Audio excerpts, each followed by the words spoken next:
This is Matt, and this will be a straightforward video on how to convert from euros to US dollars online. So I like to use this Wise currency converter. You can see the URL on the screen here. It's quite a long URL, so I'll put that in the video description just below this video, so you can just click the link and wind up here.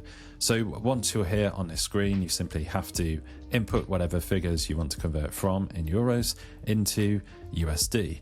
So currently, by default, it's showing 1,000 euros is equal to, at current exchange rates, $1,194.65.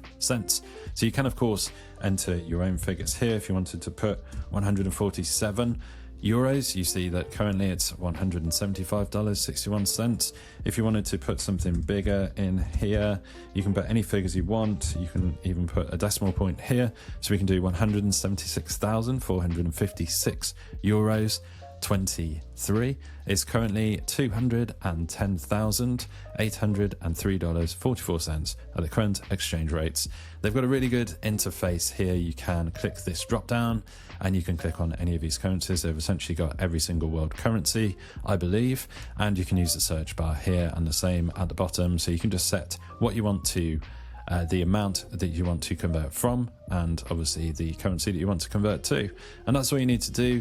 You can bookmark this. You can use it anywhere in the world. It's always here for you. You can use it on your cell phone, mobile phone, desktop, tablet, whatever you want to use it on. Hopefully you found this video on how to convert from euro to USD, from euros to dollars useful. If you have, drop this video a like, it really helps, and subscribe to the channel for more videos just like this.